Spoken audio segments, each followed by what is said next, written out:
You are listening to the Music Ed Mentor Podcast, where we teach music educators like you how to build, manage, and grow thriving school music programs and have long and happy careers. I am your host, Elisa Jansen-Jones, and in this short episode, we're going to talk about cashing in on your awesome projects and ideas you're implementing in your program. Years ago, when I first started my music ed blog, professionalmusiceducator.com, I did some survey work to find out what the biggest thing causing stress in the lives of music educators was. Back then, it was definitely a lack of funding. So I went to work coming up with dozens of ways you can get funding for your program and projects without having to sell anything. And I could take this moment to recount for you my times in high school selling frozen goods, window clings, and candy bars from a box I carried around at school. But I'll spare you. I got through marching band anyway.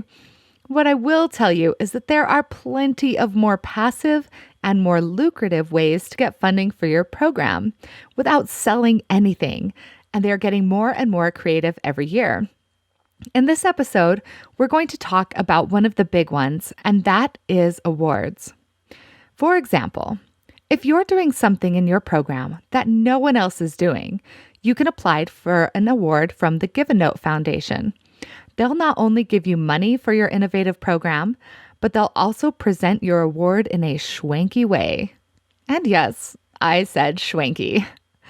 I figured, who better to come on and talk about how to get an award than my friend Juliana, who designed the award application for Give a Note and can give you some ideas on how to win. She helps me answer questions like, is it even worth our time to try and apply for awards?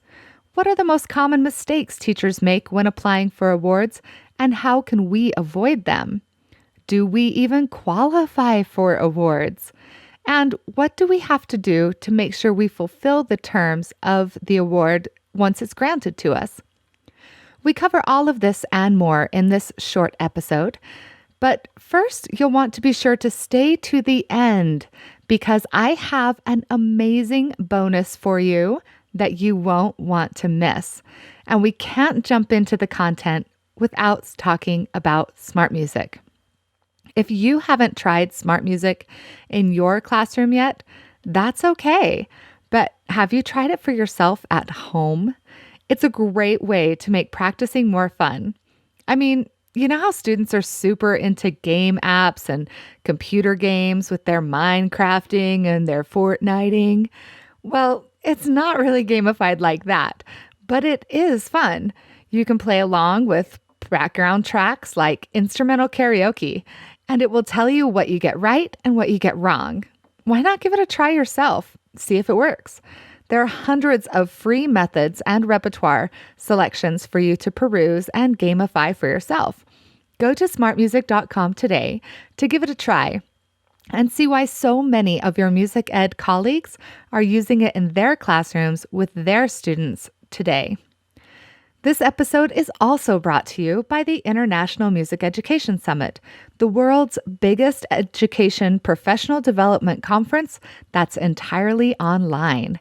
And right now, they're looking for someone like you to present at the 2020 event next June. If you have a great idea you want to share with your fellow music educators around the globe, go to musiceducationsummit.org to submit your proposals. You'll get all the clout of presenting at an international conference without any of the travel or expense. Plus, as a presenter, you get full access to the entire conference totally free. You can watch every session, download everything in the goodie bag, and even get paid to present. To learn more, visit musiceducationsummit.org. Now, let's talk about getting you funding with Juliana Lee. I'm Juliana Lee, and I am the Strategic Development Director for the Give a Note Foundation. And how did you get into that role? The long version or the short version? The important version. Give us the bullet points.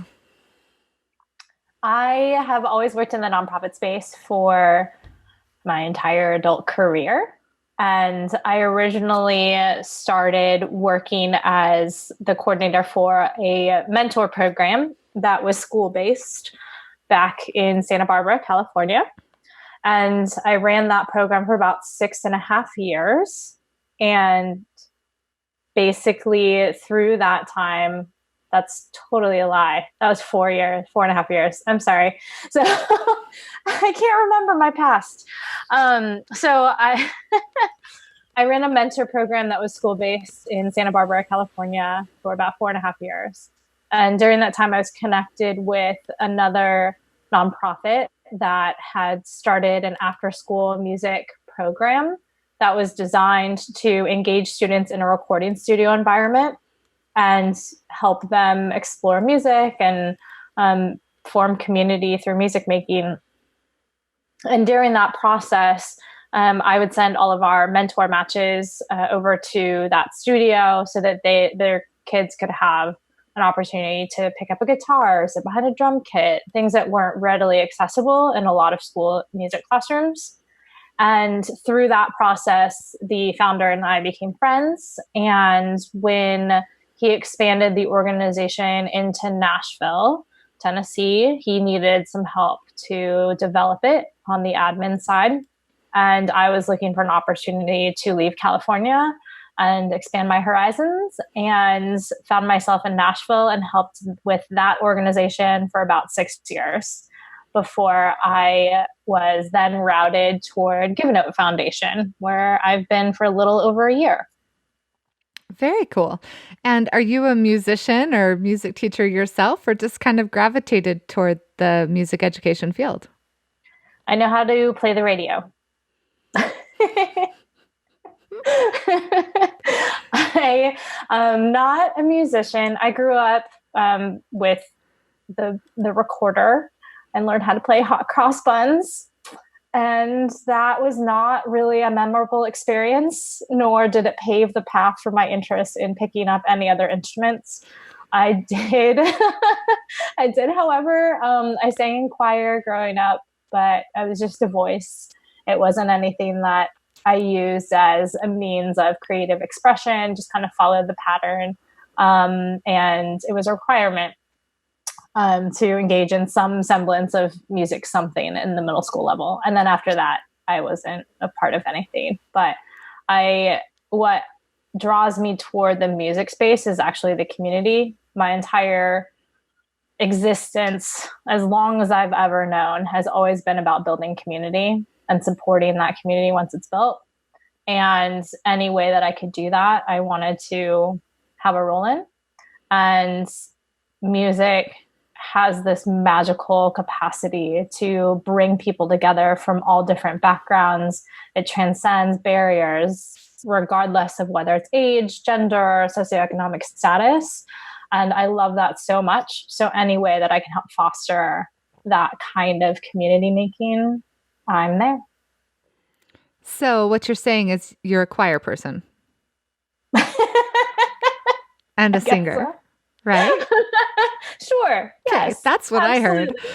I mean, I love the bit about the whole culture and community building and stuff. We kind of get that here at the Music Ed Mentor podcast as well.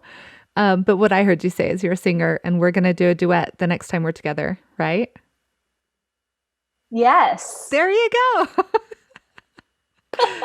Awesome. You're also a heck of a dancer. I can say this because Juliana and I met at the Modern Band Summit, which was put on by Little Kids Rock in Fort Collins this last July. And we had a great time. It was wonderful. And lots of dancing and rocking out, right? Absolutely. Mm-hmm. Okay, so tell us a little bit about, or maybe a lot of bit about, however much you feel about GiveNote and what your mission is and how you fulfill it. Yay! So GiveNote Foundation is designed to support and nurture music education opportunities for students all across the country in public school K-12 music classrooms. And what we are doing currently is providing funding to support music educators who have created innovative music programs. And what that means is we're supporting teachers who are designing curriculum for their students and with their students that might be outside of what we think of as a traditional music program. So that might mean string orchestra or band orchestra. But how are they maybe taking their existing program and maybe something that is required by their administration and implementing some semblance of innovation to engage students in a really meaningful way and in a way that actually relates to what their students are experiencing in music outside of the classroom. So, for example, easiest way to describe this is by giving you examples from some of our teachers. So one of our teachers in Miami, Vivian Gonzalez, is at Miami Art School, and she is incorporating Latin folk music into her string orchestra program.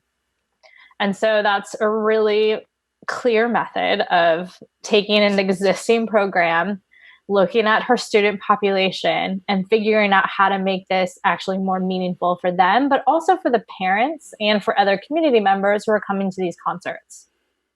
So you're seeing levels of engagement from all different parts of the school.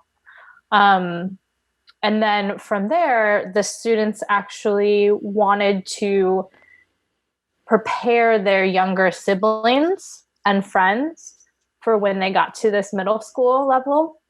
So they started a mentoring program on the weekends, and they're teaching their younger peers ahead of time and getting them ready for this program.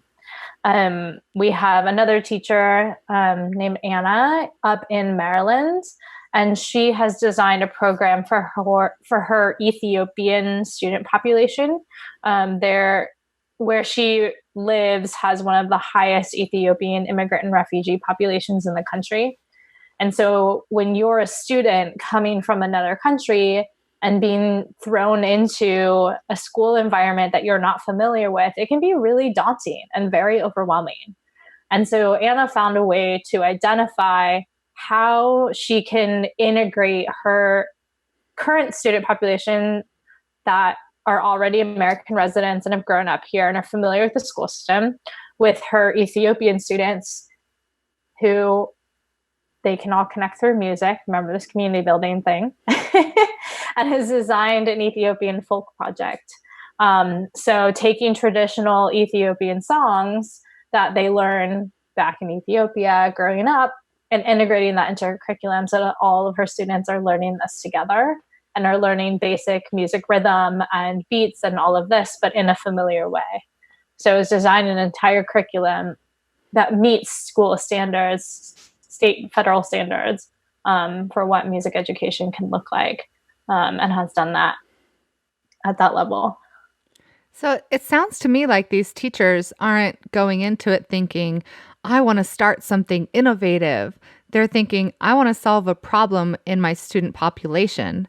And so they're actually just pulling out the entrepreneur card and figuring out what's going to be most meaningful and student-centered in their situation. Is that about right?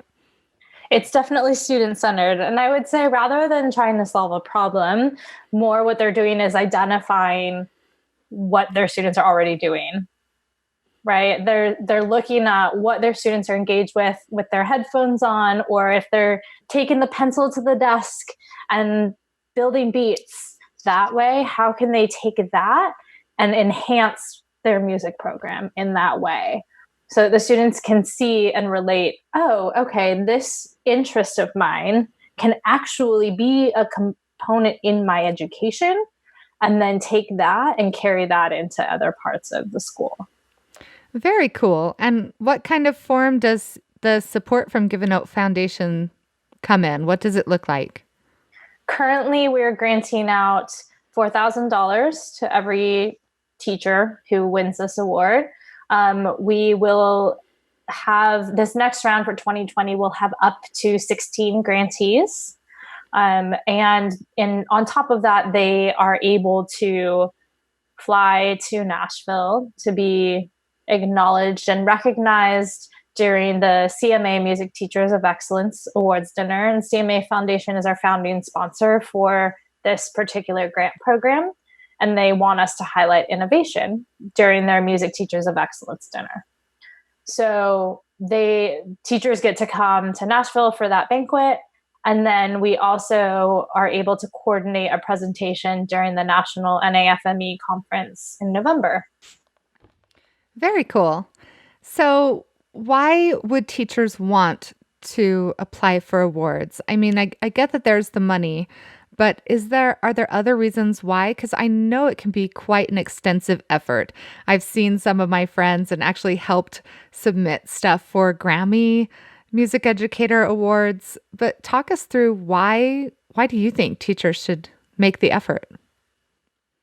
My hope in creating and rewriting this application when I first stepped into this role was to really help teachers see the value in the work that they do and to give it a framework so that they could then take that and apply it to other funding requests, whether that's formally in like the Grammy Music Educator of the Year Award, or if it's just a letter to their local supervisor to ask for matching funds, or to their booster club, or however, and to really find the value in the work that they're doing and what makes their program unique, and how they can continue to, like, with additional funds, they can continue to build on that. So the money, the recognition, and the opportunity to utilize your application responses in further ways to further advocate for your program on national and local levels.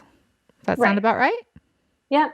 Find value in it. And then is in the process of building out a program where our current grantees will be matched with other teachers who have not yet implemented a program but recognize the need for it and aren't really sure where to start. So they'll at least have essentially a mentor to help guide them in developing their program. Nice. So we've decided that I want to apply for the award. Okay. What are the biggest mistakes that I can make when applying? Because I'm sure you don't give $4,000 to every single teacher who applies. So how do you decide, and what are the main problems that you see in people's applications? This is going to potentially be horrible, but grammar is actually kind of important. No, it shouldn't. That is not horrible. We are college educated. We should have good grammar. Okay, continue. And that's at its most basic form. So have somebody edit your application, friends. Yes. And actually read the question and answer the question itself. A lot of times I see answers that have not answered the question at all. And please just make note of that. Also, I understand that funding is a problem. That is blanket knowledge. We all know that funding is a problem. I'd rather read a story or read an application that tells me a story of the amazing work that you are able to do given your limited resources, and how additional funding, recognition, and value are actually going to take it to the next level. So instead of focusing on the problem, focus on what you're already able to accomplish and how you plan to make it better. Really focus on your vision more than the problem. Yeah, that's wonderful insight. Would you say that there are people applying for your award who don't really fit the mission of what you guys are trying to do? I know when I've talked to other nonprofit organizations, the reason why they mainly turn down grants is it's just not applicable to fulfilling their particular mission. I think the only ones that I weed out in the very beginning are from outside organizations who run programs inside schools. So our eligibility is our full-time music teachers who work in a public K-12 classroom. So there's that. And then teachers who work at private schools. That falls outside of our eligibility as well. But otherwise, apply. Just go for it. You're doing something awesome. Share it with the world Exactly. and get a little money to help you continue that program. Nice. Exactly. Well, you make it sound like it is so, so simple. So now I've done my application. I've been granted the award because I'm awesome and had good grammar. And do I need to have other people submit letters, or is it just I can fill out the application? Or do I need any kind of supporting evidence or anything like that? We don't require letters of recommendation. If you make it to the semifinalist rounds, I actually will read through your application and curate your semifinalist questionnaire around your answers and get more clarity around the work that you're doing to help our panelists see the unique identifiers in what you're doing and how we can really hone in on innovation. So the first round, so the way that we actually review the grants are or judge the applications are on three criteria. One is community benefit, which is actually weighted the most strongly, then innovation, and then program capacity. And community benefit is really about, are you actually meeting the needs of your students? Have you talked with your students as you build this program? Are you surveying them or talking with them, having conversations throughout the entire year to see how it can be better, if it actually is meeting their needs, what's actually happening? And then how are you engaging the extended community? So whether that's your school, your principal, administration, and parents, how are they actually engaging with the work that you're doing in your classroom and what the students are creating? Innovation is what we've talked about. And then program capacity is your ability to make sure that it's sustainable and if it can actually be replicated in other communities around the country. And so that once you've filled out the application, there it goes through a stage process then, because you said you have semifinalists and stuff. So are the teachers kind of guided along the way, or do you let them know where they are in the process? So once our panelists have reviewed all of the applications and we have our semifinalist group, which number is TBD, it's usually just varies based on if we just need more information to make a better decision. And then those semifinalists are notified and I will get them their follow-up questionnaire. And they will also be asked to submit a video. So this is the component. It's not asked of everyone, but we do ask them to submit a video that that they feel best represents their program. So that can be them teaching, but it can also, I would honestly rather see how the students are engaging with the program itself. Whether it doesn't have to be fancy. It can be on an iPhone video. We're not asking for something that we can show on TV. Like it is literally for us to be able to see how your students are engaged with the music. And then the teachers who don't make the semifinalist round will receive a letter of, we received your application and, we're so grateful for the work that you're doing. However, you didn't make it to the next round. Once we have semifinalists, we'll narrow that down. And then we're announcing it during Music in Our Schools Month in partnership with one of our artist ambassadors, Devin Gilfillian. So your grant cycle is just once a year then? Yes. For this particular award, we do have, we're in the middle of preparing to launch another funding opportunity. And that one will be called Music Teacher Notes. And that's to fund programs that might not necessarily fall under the innovation category, but show really strong community benefit and program capacity. And that will be on a rolling basis. Very cool. I love that there's more than one way to apply. So how can we make our applications stand out? Colors? Scented? I don't know. Kid drawings? Well, it's using the survey system called Typeform. So we're not really accepting paper applications at this point in time. I don't know. Cologne?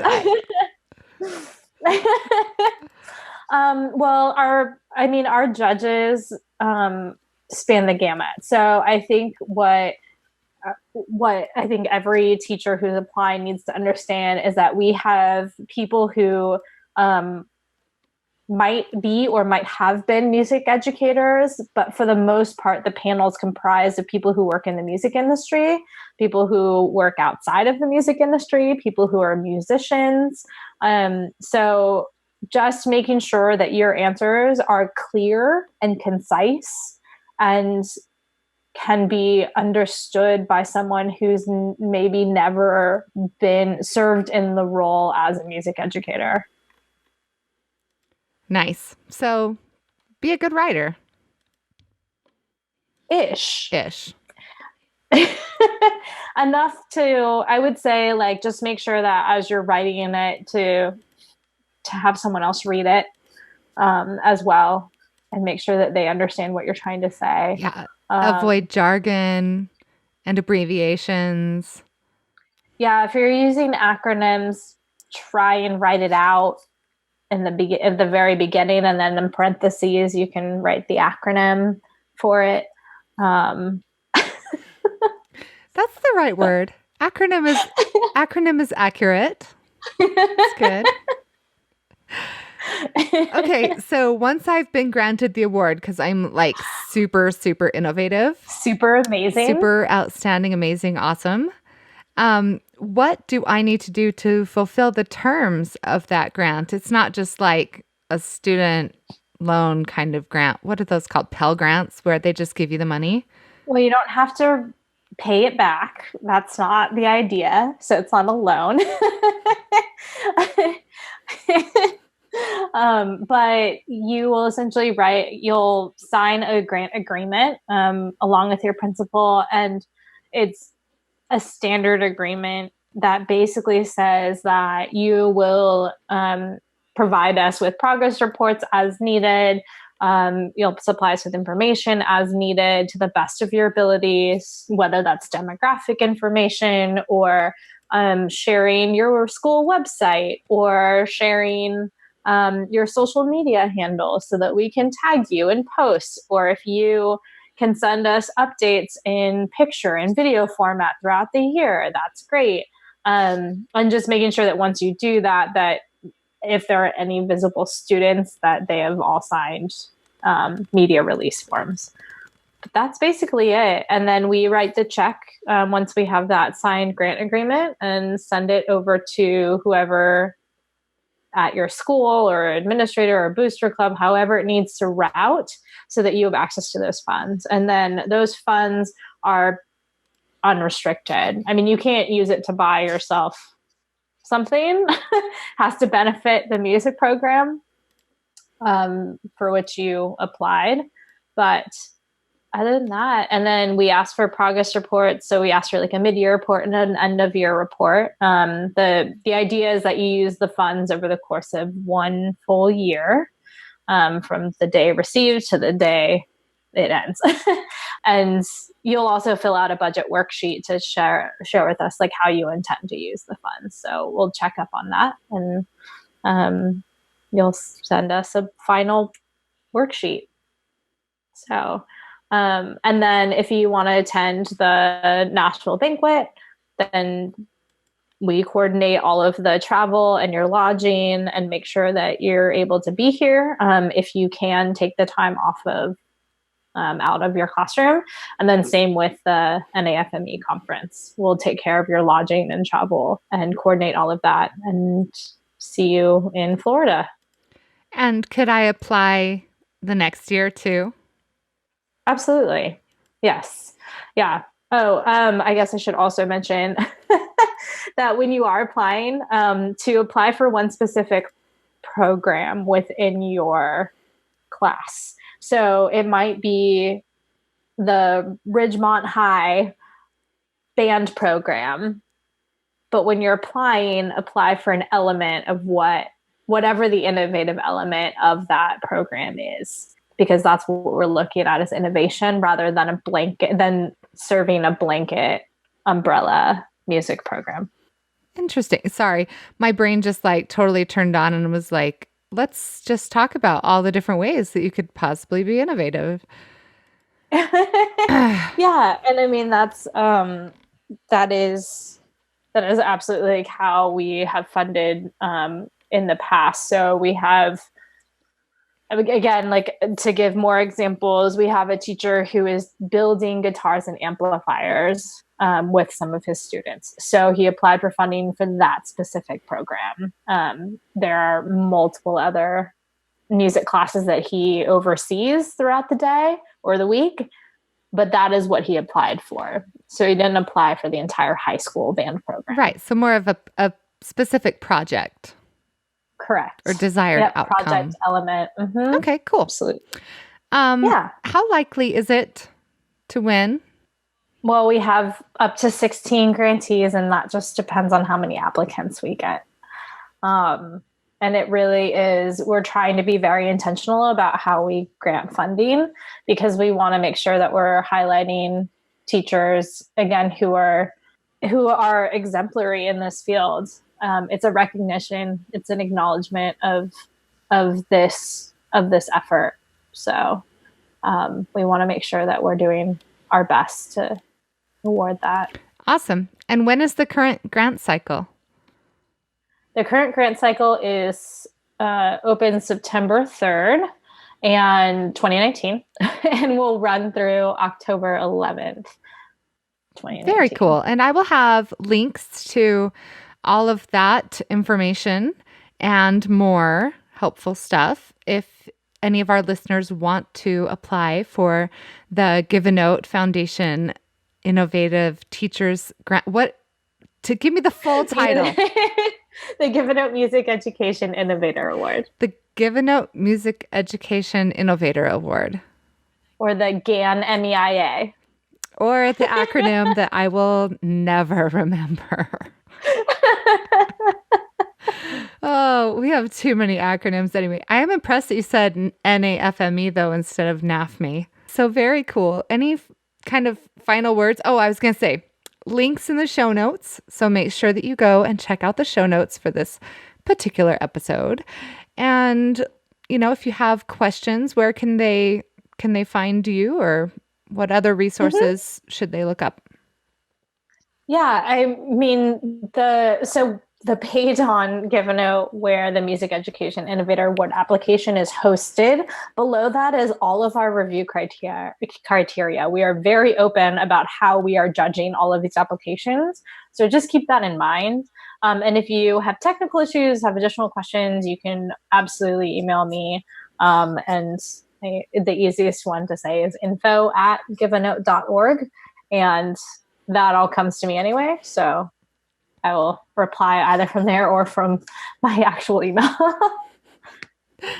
Very cool. Well, Juliana, thank you so much for your time and for all this great information for how music educators can get a little more money for those innovative projects in their classrooms.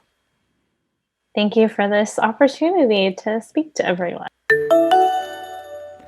We packed a whole lot of info into just a short period of time for this episode, and for good reason. As promised, I'm giving you a huge bonus piece of content, access to the full recording of one of my most popular workshops, Funding Without Fundraising. I've presented this extremely practical clinic to several audiences on a global scale now, and if you haven't been able to catch it, this is your chance. You'll learn some of the secret opportunities available to get you money for your program without selling or buying anything. It's all about setting things up and letting the money roll in as passively as possible. You'll find the link to access this workshop on the show notes page at smartmusic.com/blog. Just search for episode 56, then enter your email address to get the presentation, which was recorded at the 2019 International Music Education Summit.